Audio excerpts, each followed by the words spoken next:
صحیح تھے یہ کوئی یاد نہیں رکھتا، لیکن آپ کہاں غلط ہو یہ کوئی نہیں بھولتا۔ سوچ اچھی ہونی چاہیے، کیونکہ نظر کا علاج ممکن ہے لیکن نظریے کا نہیں۔ آئینہ جب اٹھایا کرو پہلے دیکھا کرو پھر دکھایا کرو۔ خوش نصیب وہ نہیں جس کا نصیب اچھا ہو، بلکہ خوش نصیب تو وہ ہے جو اپنے نصیب پر ہمیشہ خوش رہے۔ لوگ ہمیشہ غلط انسان سے دھوکہ کھا کر صحیح انسان سے بدلہ لیتے ہیں۔ خود کا مقابلہ کسی سے نہ کرو، تم جیسے بھی ہو بہترین ہو۔ مطلب نہ ہو تو لوگ بولنا تو دور کی بات دیکھنا بھی چھوڑ دیتے ہیں۔ دنیا وہ کتاب ہے جو کبھی نہیں پڑھی جا سکتی، اور زمانہ وہ استاد ہے جو سب کچھ سکھا جاتا ہے۔ زندگی میں ایسے لوگ شامل کرو جو آئینہ اور سایہ بن کے ساتھ رہیں، کیونکہ آئینہ جھوٹ نہیں بولتا اور سایہ ساتھ نہیں چھوڑتا۔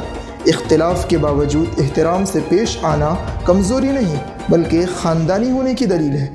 اگر آپ بہت ساری مصیبتوں سے گزر رہے ہو تو ایک بات ہمیشہ یاد رکھو، ستارے کبھی اندھیرے کے بغیر نہیں چمکتے۔